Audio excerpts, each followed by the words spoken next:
আমার দাদা ভাই ফুটবল ভক্ত, মেসি ভক্ত। এই দেখেন সে মেসিকে কত সুন্দর করেছে। আপনি দেখুন, মেসিকে দেখুন, এই যে তার প্রিয় মেসি। হ্যাঁ দাদা ভাই, কেমন আছেন?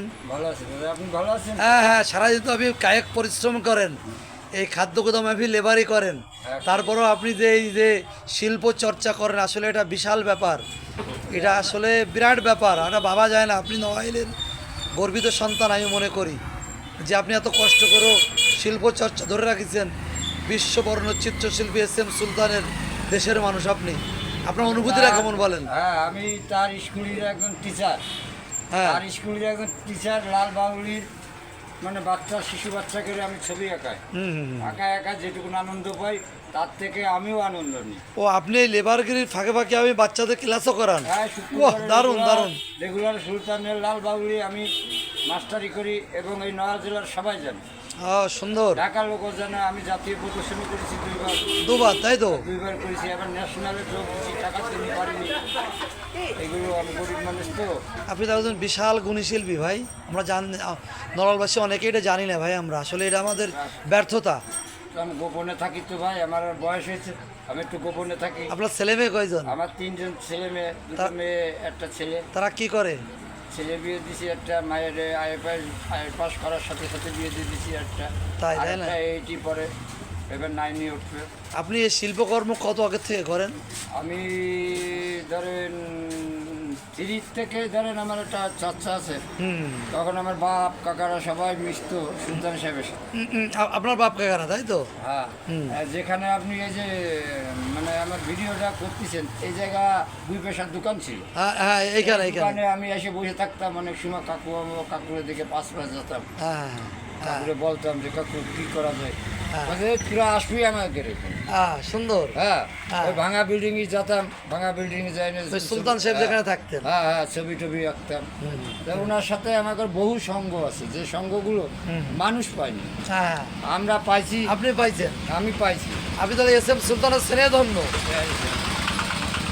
আমার বাপ কাকারা অনেক কাছের লোক। আমি শঙ্কর সাধুর বারবিটা, হ্যাঁ, কালীপদ সর্দার ধরেন ওনার কাছের লোক। হ্যাঁ। পরপর ধরেন উনি আজকে মরিছে, হ্যাঁ। কালকে আবার কালীপদ সর্দার মরেছে, বন্ধু 2জন।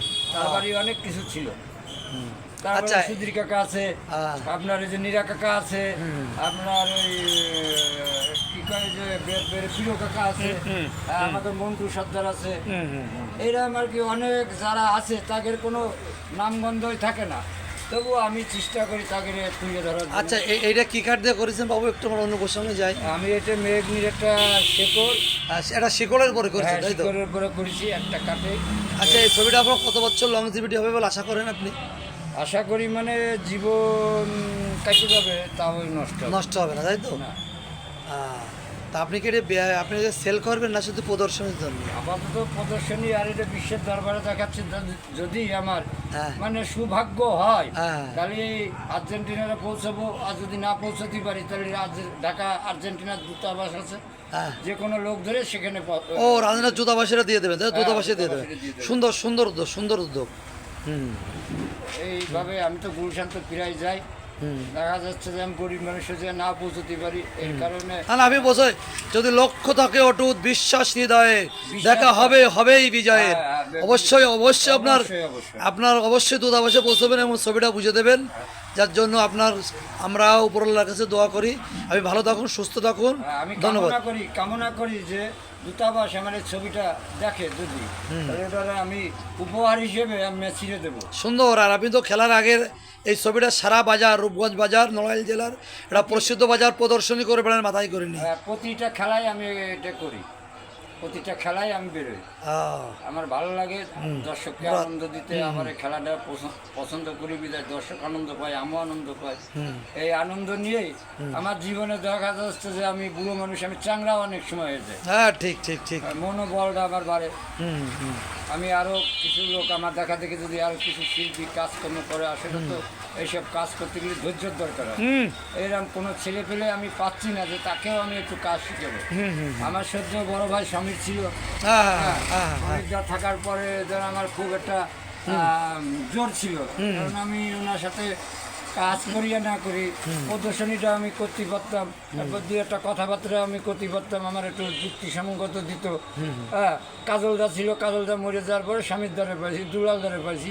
এরা আমার জীবনে ভরপুরভাবে আমার এর ভিতরে অনেক কিছু দিয়ে গেছে, যেগুলো মানুষের আমি দিতে পারি না। কারণ কি, আমি শুধু কাঠের কাজ করি না, আমি ছবি আঁকি, আমি পারি, পেন্টিংও পারি, কলাস পারি, আপনার পাথর কেটে মূর্তি করতে পারি, আবার পাথর জমা, সিমেন্ট বাড়ি জমায় আমি অনেক কিছু করেছি। এর আগে আপনারা জানেন যে আমি শিল্পী মানুষ, আমার বাড়ি বড় বড় মূর্তি ছিল যেগুলো আমার ভাঙচুর হয়ে গেছে, যা বলার মতন না। এই সরকার পার্টি গেলে আমার ওগুলো ভেঙে ফেলেছে। আমি তো শিল্পী মানুষ, আমি সৌন্দর্যরে ধরে রাখি। ধন্যবাদ, আপনি অনেক কষ্ট করে এগুলো শিল্প করতেছেন। আপনার কাছে আপনার প্রতি ভালোবাসা রইল, ভালো থাকবেন। খুদা হাফেজ। ওকে।